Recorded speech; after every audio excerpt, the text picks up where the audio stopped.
Department of Information and Communications Technology ang videong naglalaman ng anilay pekeng boses ni Pangulong Marcos.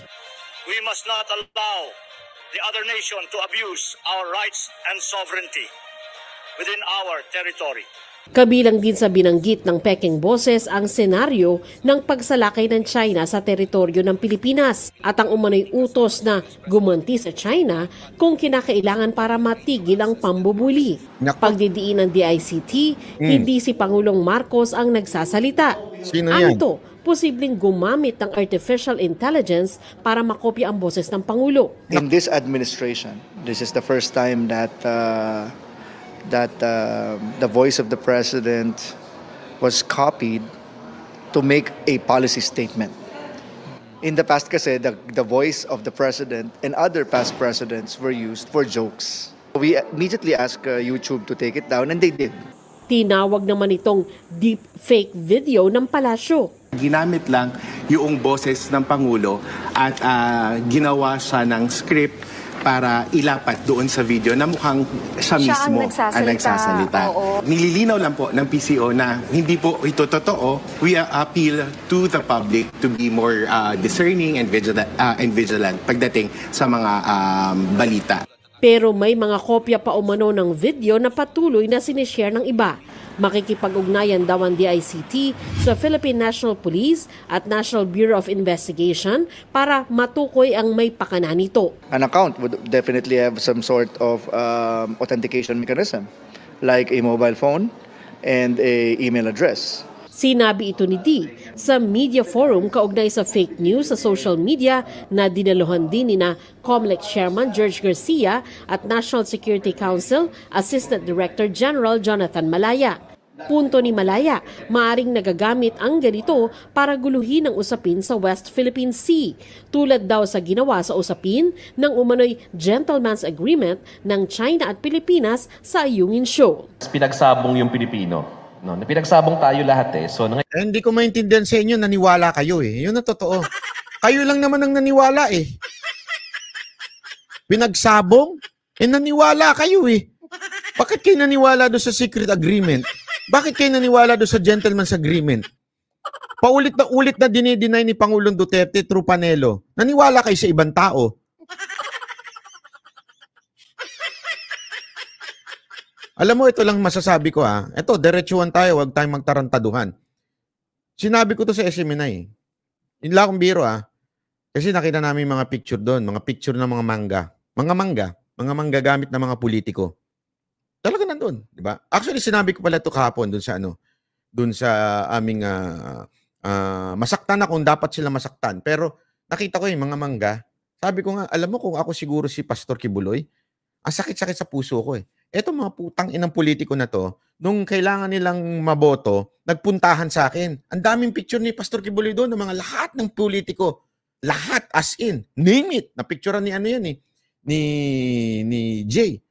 Tapos, ngayon lahat wala na. Sabi ko sa kanila, on air to sinabi ko, ginamit kayo noon. Ngayon, wag uli kayo magpagamit. Dahil may mga politikong ginagamit uli kayo ngayon dahil tatakbo sa susunod na eleksyon. Masakit pakinggan pero totoo. Meron nandiyan not because they really want or they really help you. They're there because they're using you. Yun ang katotohanan. Eh, yan naman ang nangyayari ngayon eh. Di ba ho? Oh, isipin nyo itong sinasabi ni Jonathan Malaya na to. O, na pinagsasabong tayo. Eh, bakit? Naniwala kayo sa mga mangga. yung nagtuturoan na, sino yung ganito, sino yung ganyan. So, then we saw there was a foreign hand, no, that was manipulating. So, it's some form of information. Ito, sabi nito, eto ha, tama ito sinabi nito eh. Mind conditioning yan. May pangontra pag lumabas ang video ni Kuting. Eh, kasi nga, tanga. Gusto nyo maliwanag? Tanga. Dahil sabi ko sa inyo, kung sino man ang putang inang nagsasabing teaser, may bidyong lalabas, may bidyong lalabas, eh tanga ka pala. Ito lagi yung pagkakatandaan. Napaka-importante sa lahat ng laban, sa lahat ng bagay, the element of surprise. Kahit pangit ang ang iyong sandata, kahit ikaw ay kutsilyo lang at ang kalaban mo baril, the element of surprise, mananalo ka. Element of surprise eh. Diba? Pag atake sa'yo, hindi mo alam eh. Kaya nga, di ba yung mga nagsasalvage sa mga riding in tandem, ano to, naka-display ba yung baril nila pa? Lalapit na kami, papatayin ka na namin. Ganun ba? O meron mukha silang mga riding in tandem na nakasukbit. Hindi ganun eh. You know why? It's because of the element of surprise. Napaka-importante nun eh. Kahit saan ho yan, mapa-entertainment, diskarte sa buhay. Sabi nga sa diskarte sa buhay, don't let your competition know what you're going to do. Pagdating sa business, kailangan i-surprise mo sila. Di ba? Magugulat na lang sila. Uy, meron palang sikreto. Kaya hindi ko maintindihan yung putang inang video na yan na paulit-ulit pa rin sinasalsal ng ilang vloggers na hanggang ngayon, kayo naman, sakay kayo ng sakay. Alam mo, ang basa ko nga dyan, ayaw nyo maniwala di ba? Nung sinabi ko sa inyo, si Budo Lipunan, Trojan horse. Maraming nagalit sa inyo, hindi Trojan horse. Ganun pa kayo eh. O ano nangyari? Di ba totoo? Di ba totoo? Tama, mali. O, eto sasabihin ko sa inyo, yung taong nagti-teaser ng putang inang video na yan, maniwala kayo sa akin, Trojan horse yan. Ang Marcos administration, especially the Marcoses, they're good in propaganda. They won through propaganda. What do you mean by propaganda, Banat Bay? Talano Gold. Don't you think hindi nang galing sa kanila yun? Yung 1:1 dollar. Golden age. Lahat yan propaganda. Di ba ho? They're good. Oh, alam mo bakit yung naglalabas ng drugs propaganda yan? Because they know it wasn't effective. Bakit ka magpapa-apekto sa isang bagay na hindi naman naging effective noong 2022 election? Bakit nakapokus ka pa rin doon sa isang bagay na hindi naman effective? Naintindihan nyo? Ano yun? Yung drugs. It was not effective. Why? Tayo na. Sinabi na ni Duterte. Naniwala ba kayo? Hindi. Inulit niya ngayon. Bangag na presidente. Naniwala ba kayo? Hindi. O bakit hanggang ngayon dinidikdik nyo pa yung punyetang PDEA na yan? Alam nyo nang hindi effective yan. Oh, tama, mali. Naintindihan nyo? O, isa pa. Paulit-ulit. Teaser. Oh, may video. O, boses muna.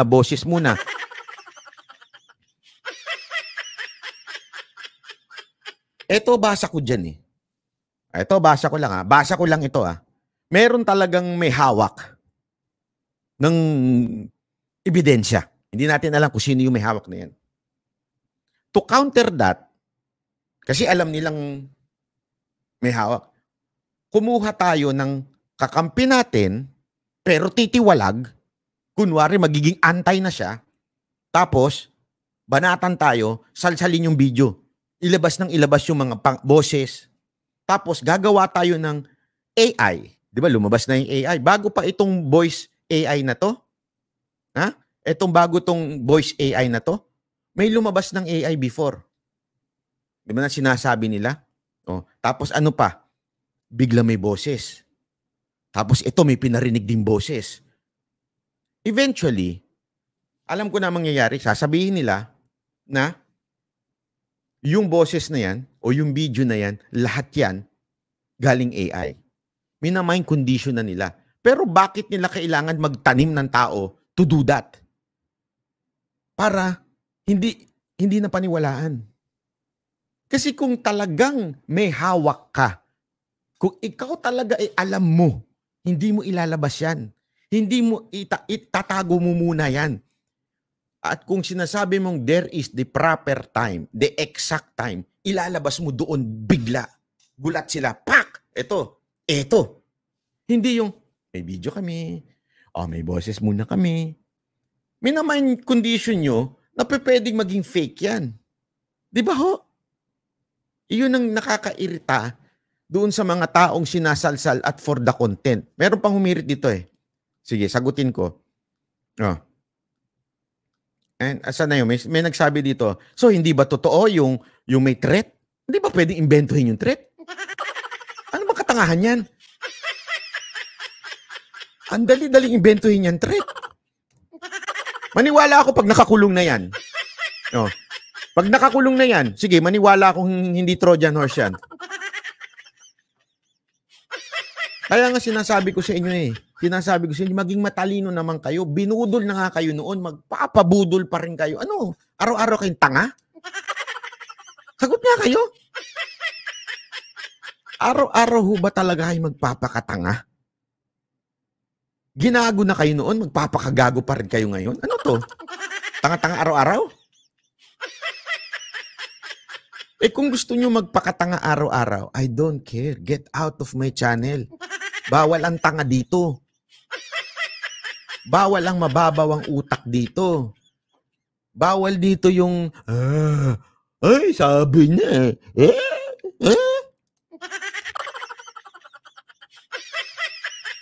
Hindi kayo dito. Sorry, ang banateros mautak. May common sense. Hindi lang parang mga zombie. Yun ang tunay na banateros. Kita nyo? Ito tingnan mo. Sa tingin ninyo, pag lumabas yung mga boses na yan, pag lumabas yung video na yan, maniniwala pa tao? Nakapag-prepare na yung kalaban? Bakit mo ilalabas para makapag-prepare yung kalaban? Ang tanga mo. Ano, sadyang tanga ka lang? Ganon? Tanungin kita, sadyang tanga ka lang talaga? Eto halimbawa, sa basketball, di ba? Kunwari may sikreto kayong play. Ano yung play mo? Yung isa magti 3 points, di ba? Ano yung papaalam mo ba? Alam nyo, meron kami magaling na nagti 3 points, si Pastor Kibuloy. Ipapaalam mo sa kalaban mo, di ba itatago nyo yan? Kaya nga itinatago yung practice para hindi malaman kung sino yung dine-develop nyo. Ganun yun O de-develop mo. Dati kong varsity. Meron kayong nakita na potential na 3-pointer. So, ititrain yan. Hindi nyo sasabihin. Gagamitin nyo yan sa tamang panahon. Hindi mo, pwede bang ilabas mo kagad yun? Kasi nga, itinatago mo Yun yung element of surprise para manalo ka sa championship. Naintindihan natin? Kaya kung kayo nagpapakatanga pa, bahala na kayo. Basta ako, ang ma-assure ko lang sa inyo, ang banateros, hindi ho tanga. Si Master Judea, hindi rin ho yan tanga. Matalino din ho yan. Si Jay Guevara, matalino din ho yan. Sa mga nagtatanong, paulit-ulit po na bakit wala si Master Judea sa Davao, sinagot ko na po kanina yang tanong na yan. Okay? So, alam nyo naman na kami po ay tumutulong din niya kay Master Judea. Kaya lang, hindi ko po birthday yun. Hindi ko po decision yun. Hindi, ako nagtatanong lang. Di ba tinanong si Pangulong Duterte sa video? Ano sabi niya? Wala yan. Kung meron niya, lumabas na yan. Kayo? Ito yung video. Anak ng ano to? Araw-araw tanga? Hindi, nagtatanong lang ako. Sinagot na kayo Di ba sinagot na nga kayo? Ulit-ulitin nyo pa. Anong ibig sabihin? Do not focus on it. Kaya nga even sa maisog, ang sabi, hindi yan ang issue natin. Ang issue natin, let's labas natin yung grievance natin. Ano ba problema? Ano ba ang problema? Ito problema. Yung katotohanan ng problema. Idaan natin sa tama. Huwag tayong basta kasi sa totoo lang, hindi naman kayo naniniwala, mahilig lang kayo sa chismis.